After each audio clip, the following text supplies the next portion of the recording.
dans nos PACI, c'est l'Association nationale des organisations professionnelles agricoles de Côte d'Ivoire. Dans nos PACI est la fêtière, donc le porte-voix du mouvement paysan ivoirien.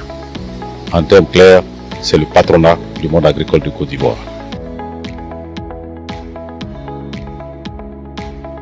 L'objectif de la présente rencontre, vous voyez, dans la vie de toute organisation, c'est extrêmement important de s'arrêter, de faire un bilan et de faire de nouvelles projections.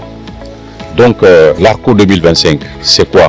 C'est bien sûr l'atelier, n'est-ce pas, régional de cadrage opérationnel des activités. Qu'est-ce qui a été fait les années antérieures, notamment 2024?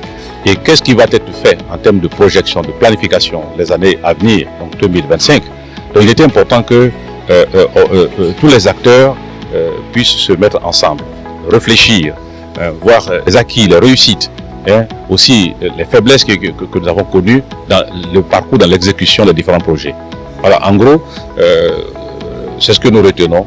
Et je pense bien que les uns et les autres ont travaillé. Honnêtement, il y a eu quand même une marge de progrès dans l'exécution des différents projets qui ont été confiés à chaque plateforme.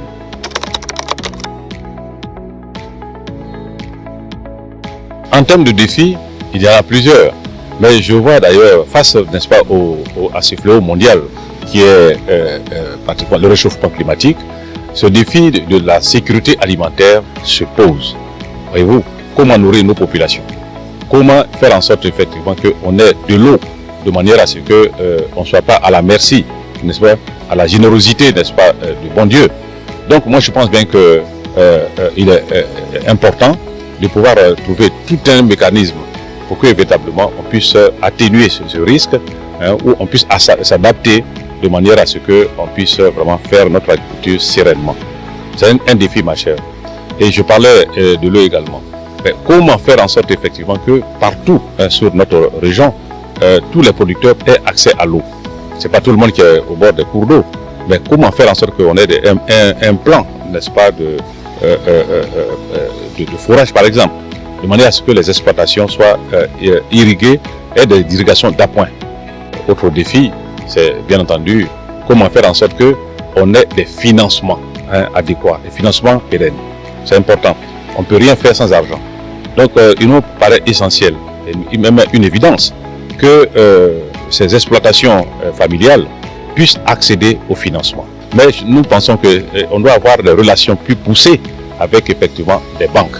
Créer les conditions de la confiance entre banques et exploitation familiale, de manière à ce qu'on ait des produits financiers qui nous permettent véritablement de faire notre travail ou nos activités.